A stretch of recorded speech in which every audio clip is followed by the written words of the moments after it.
අපේ සිස්ටම් එකට ලොග් වෙන්න තියෙන ස්ක්‍රීන් එක. ඇත්තට මේ ස්ක්‍රීන් එක ස්ටුඩන්ට්ස්ලා සහ ඇඩ්මින්ට නැත්නම් ටීචර්ට යන දෙගොල්ලොන්ටම ලොග් වෙන්න තියෙන මේ ස්ක්‍රීන් එකකින්. ඒතකොට ස්ටුඩන්ට් කෙනෙක් විදිහට ලොග් වෙන විදිහ අපි ඉස්සෙල්ලා බලමු. මෙතන ස්ටුඩන්ට් කියන එකට මාරු වෙලා තියෙන්නේ ඩිෆෝල්ට්. අපිට ටීචර් කෙනෙක් විදිහට ලොග් වෙන්න නම් මේක මේ පැත්තට මාරු වෙන්න ඕන. රයිට් ස්විච් කර ගන්න ඕන. අපි ස්ටුඩන්ට් කෙනෙක් විදිහට ලොග් වෙලා බලමු. ස්ටුඩන්ට්ට ලොග් වෙන්න අවශ්‍ය වෙන්නේ ස්ටුඩන්ට් කෙනෙක් රෙජිස්ටර් කරනකොට එයාට ජෙනරේට් වෙනවා ස්ටුඩන්ට් ID එකක්. එතකොට ස්ටුඩන්ට් අදාළව ෆෝන් නම්බර් එකක් දෙනවා. එතකොට ස්ටුඩන්ට් ID එක තමයි මේ තියෙන්නේ. ඊට අමතරව මේ පාස්වර්ඩ් කියලා කියන්නේ ස්ටුඩන්ට්ගේ ෆෝන් නම්බර් එක. දාලා අපිට ලොග් වෙන්න පුළුවන් ස්ටුඩන්ට්ට. මේකට මේ ස්ටුඩන්ට් පෝර්ටල් එකට ලොග් වුණාට පස්සේ පේනවා ස්ටුඩන්ට්ගේ නම මේ මුලින්ම මෙතන. රයිට්. එතකොට එයාට දැනගන්න පුළුවන් එයා ක්ලාස් ෆීස් ගෙවල්ද කියලා. මේකේ තියෙනවා ඇක්ටිව් ක්ලාස් පාස් කියලා තියෙනවා. ඒ කියන්නේ එයා ක්ලාස් ෆී ගෙවලා තියෙන්නේ මේ. රයිට්. නැත්නම් එයාට පෙන්නනවා එයා ක්ලාස් ෆී ගෙවලා නැහැ කියලා. එයාට බලා ගන්න පුළුවන් තමන් ක්ලාස් ෆී ගෙවුවද නැද්ද කියන එක. එයාගේ මේ විස්තර තියෙන ස්ටුඩන්ට් ID එක තියෙනවා. එයාගේ මොබයිල් ෆෝන් නම්බර් එක තියෙනවා. ඒ කියන්නේ පාස්වර්ඩ් එක විතර පාවිච්චි කරන. එයා අසයින් කරලා තියෙන ක්ලාස් එක මොකක්ද? නුවණියකට අසයින් කරලා තියෙනවා. රෙජිස්ටර් වෙච්ච දිනේ මේ තියෙන එයාගේ ඩිජිටල් ID එක. එතකොට මේ QR එක තමයි එයා පාවිච්චි කරන්නේ ක්ලාස් එකට ඇටෙන්ඩන්ස් මාක් කරන්න සහ ක්ලාස් ෆී පේමන්ට් එකේදී රෙකෝඩ් කරන්න මේ QR එක තමයි පාවිච්චි කරන්නේ. එතකොට මේ පේමන්ට් හිස්ටරි කියන එකට ගියාට පස්සේ යාට බලා ගන්න පුළුවන් එයාගේ ක්ලාස් ෆීස් ගෙවල් තියෙන පේමන්ට් හිස්ටරි එක මොන වගේද කියලා. රයිට්. එතකොට ඇක්ටිව් කියලා කියන්නේ යා මේ මාසෙට අදාළ ක්ලාස් ෆීස් ගෙවලා තියෙනවා නම් තමයි මෙතන ඇක්ටිව් කියලා තියෙන්නේ. රයිට්. එතකොට එයාගේ අදාළ රිසිට් නම්බර් එක තියෙනවා මෙතන. ටියුෂන් සෙන්ටර් එක මොකද්ද? ක්ලාස් ෆී එක, ඒ වගේම පේමන්ට් ඩේට් එක, ඒ විස්තර ටික මෙතන තියෙනවා. රයිට්. මොන මන්ත් එකකටද ගෙවලා තියෙන්නේ? 2026 6 වෙනි මාසෙට ඒක පෙන්නනවා. රයිට්.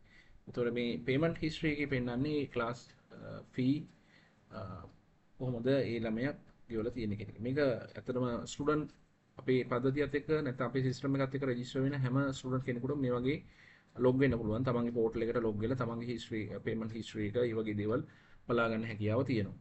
රයිට්. එතකොට ඊට අමතරව එයාට තියෙන ටියුටෝරියල්ස් බලා ගන්න පුළුවන්. මේ අදාළ ටීචර් තමන්ට ක්ලාස් එකට අදාළ ටියුටෝරියල්ස් අප්ලෝඩ් කරලා තිබුණොත් වීඩියෝ හරි මේ විදියට ඒව මෙතන බලා ගන්න පුළුවන්. අප්ලෝඩ් කරලා තියෙන වීඩියෝ මොනවද කියලා. ඊට අමතරව PDF තියෙන ඩොකියුමන්ට්ස් ටියුට්ස් විදියට ඒව මෙතන අප්ලෝඩ් කරලා ඉවොත් ඒක බලා ගන්න පුළුවන්. ඒ විදිහට තමන්ට අදාළ වීඩියෝ ටියුටෝරියල්ස් වගේ දේවල් ඩවුන්ලෝඩ් කරගන්න නම් my tutorials කියලා මේ page එකට එන්න ඕනේ. ඊට අමතරව my exam කියන එකට ගියාට පස්සේ ඒ ස්ටුඩන්ට්ට පුළුවන් තමන්ගේ exams වලට තමන්ට ලැබිලා තියෙන ලකුණු මොන වගේද කියලා. ඒතකොට ටීචර් පේපර් එක බලලා ලකුණු අප්ලෝඩ් කරා නම් තමන්ට අදාළ ලකුණ මෙතන ඒ පේපර් එකට අදාළ බලා ගන්න පුළුවන්. දැන් example එකට මේ තියෙන unit 1 paper කියන එකේ සබ්ජෙක්ට් එකට අදාළව ඒ ලකුණු කීයක් තියෙනවද ග්‍රේඩ් එක මොකක්ද කියන එක තමයි මෙතන පෙන්නන්නේ. රයිට්. ඔය විදිහට ස්ටුඩන්ට් පුළුවන් තමන්ගේ පෝර්ටල් එකට ලොග් වෙලා තමන්ට අදාළ සියලු විස්තර මේ විදිහට බලා ගන්න. රයිට්. අපි ඊළඟට මේකෙන් ලොග් අවුට් වෙලා ඇඩ්මින් රෝල් එකෙන් නැත්නම් ටීචර් විදිහට මේකට ලොග් වෙලා බලමු. ඇඩ්මින් නැත්නම් ටීචර්ට මේකේ තියෙන පහසුකම් මොනවද කියලා. මේ විදිහට අපිට ලොග් වෙන්න පුළුවන්. ලොග් වුණාට පස්සේ මේ තියෙන ඩෑෂ්බෝඩ් එක ටීචර් කමාන්ඩ් ඩෑෂ්බෝඩ් කියන එක ටීචර්ගේ නැත්නම් ඇඩ්මින්ට නැත්නම් ඒ ක්ලාස් එක කරන ගුරුවරයාට ක්ලාස් ටීචර්ට මේකේ අදාළ විස්තර ටික තියෙනවා. ස්ටුඩන්ට්ස්ලා ප්‍රමාණය මේක ඇත්තටම දෙන්නයි රෙජිස්ටර් කරලා තියෙන්නේ. ස්ටුඩන්ට්ස්ලා කී දෙනෙක් රෙජිස්ටර් වෙලා තියෙනවද? එතකොට මේ ටීචර් ටියුෂන් සෙන්ටර්ස් 3ක වැඩ කරනවා. මේ වගේ ආදායම ජූන් මාසේ ආදායම මේ සාම්පල් එකකට දාපු නිසා තමයි මෙච්චර ගාණක් තියෙනවා. තමන්ගේ ආදායම මේ මාසේ මේ වෙනකොට කොච්චරද කියලා පෙන්නනවා. අද දිනේ ඇටෙන්ඩන්ස් තමයි මෙතන පෙන්නන්නේ. අද ක්ලාස් වල ඇටෙන්ඩන්ස් තිබුණා ඒක පෙන්නනවා මෙතන. මේකට ගියාට පස්සේ අපිට පුළුවන් ක්ලාස් සෙන්ටර්ස් කියන එක ඩිෆයින් කරගන්න තමන්ට කැමති විදියට මේ වගේ එක්සිස්ටිං ටියුෂන් සෙන්ටර්ස් කියන එකේ නොවැනි පවර මිනි වගේ අපිට අවශ්‍ය ටියුෂන් සෙන්ටර්ස් තියෙනවා මෙතන අපිට එන්ටර් කරගන්න පුළුවන්. මෙතනින් තමයි ඕනම ක්ලාස් එකක් ඇඩ් කරගන්නේ. අවශ්‍ය නැත්නම් ඩිලීට් කරන්න පුළුවන්. අවශ්‍ය නැත්නම් එඩිට් කරන්න පුළුවන්. ඔය වගේ ඔප්ෂන්ස් ටික තියෙනවා. මේ ක්ලාස් සෙන්ටර්ස් කියන එකෙන් තමයි අපිට අවශ්‍ය ක්ලාස් ටික ඇඩ් කරගන්න තියෙන්නේ. ස්ටුඩන්ට් ලිස්ට් කියන එකට ගිහිල්ලා තමයි අලුතෙන් ස්ටුඩන්ට්ලා රෙජිස්ටර් කරගන්න වෙන්නේ. මෙතනින් ගිහිල්ලා ස්ටුඩන්ට් කෙනෙක් රෙජිස්ටර් කරන සෙක්ෂන් එකේ රෙජිස්ටර් නිව් ස්ටුඩන්ට් කියන සෙක්ෂන් එකේ ස්ටුඩන්ට්ගේ ෆුල් නේම් එක, WhatsApp නම්බර් එක, parent contact number එකක් තියෙනවා නම් දාන්න පුළුවන්. email address එකක් තියෙනවා නම් දාන්න පුළුවන්. ඊට අමතරව මෙතන assign කරන්න ඕන ක්ලාස් එක මොකක්ද කියන එක, නුවණින්ද පවරද, සිප්මින්ද කියලා ඒ වගේ. එතකොට ස්ටේටස් එක normally තියෙන active ඒක වෙනස් කරන්න යන්න එපා. ඊට පස්සේ මේක රෙජිස්ටර් කරන්න ඕන. මේක කියන්න ඕන විශේෂයෙන්ම මෙන්න මේ තරු ලකුණ නැති ඒවා තියෙනවා. WhatsApp number ඒක සබ් ලකුණු තියෙන එකක්. parents contact number ඒක අනිවාර්ය නැහැ කියලා කියන්නේ. email address අනිවාර්ය නැහැ කියලා කියන්නේ. ඒව නැතුවත් අපිට මේකේ ස්ටුඩන්ට් කෙනෙක් රෙජිස්ටර් කරගන්න පුළුවන්. ඒ විදිහට රෙජිස්ටර් කරගත්ත ස්ටුඩන්ට්ස් දෙන්නෙක් තමයි මෙතන මේ පෙන්නන්නේ. ඒතර ඕනම ස්ටුඩන්ට් කෙනෙක් රෙජිස්ටර් වෙනකොට එයාට ID එකක් තියෙනවා. ඒ ID එක ඕනම වෙලාවක ගන්න පුළුවන්. දැන් උදාහරණයකට මේ නිමල් කියන ස්ටුඩන්ට් රෙජිස්ටර් කරලා තියෙන. එයාගේ ID එක අපිට print ID කියන එකට ගියාට පස්සේ බලා ගන්න පුළුවන්. මේක තමයි එයාගේ digital ID එක. right? ඒතර මේ ටියුෂන්ස් වගේ නම තමයි මෙතන තියෙන්නේ. ධම්මික ගී ගැන කියලා. right? ඊට අමතරව තියෙනවා මේ ස්ටුඩන්ට්ගේ ඩීටේල්ස් එක තමයි මේ කොටසේ තියෙන්නේ. මේක තමයි QR එක. මේක ඕන වෙලාවක මේක print කරලා අපිට දෙන්න පුළුවන් ස්ටුඩන්ට් අතර. මේක ස්ටුඩන්ට් ID එක විදියට පාවිච්චි කරන්න පුළුවන්. මේක ඕන වෙලාවක print කරලා අපිට ගන්න පුළුවන් මේ ID එක. right? හරි. ඊට පස්සේ අපි මේකේ fee payments කියන section එකේ මේකෙදි තමයි ළමයි class fee දෙනකොට අපි මේ page එකට ගිහිල්ලා ඒක record කරන්න ඕන class fee payment class fee එක ගෙවනකොට මෙතෙන්ට ගිහිල්ලා QR එක scan කරලා අපිට පුළුවන් class fee එක accept කරන්න පුළුවන්. ඒ විදිහට class fee pay කරපු එක student කෙනෙක් තමයි මෙතන පෙන්නන්නේ. ඒතර attendance mark කරනකොට QR attendance කියන එකට ඇවිල්ලා අපිට QR එක scan කරලා attendance record කරගන්න පුළුවන් අපිට.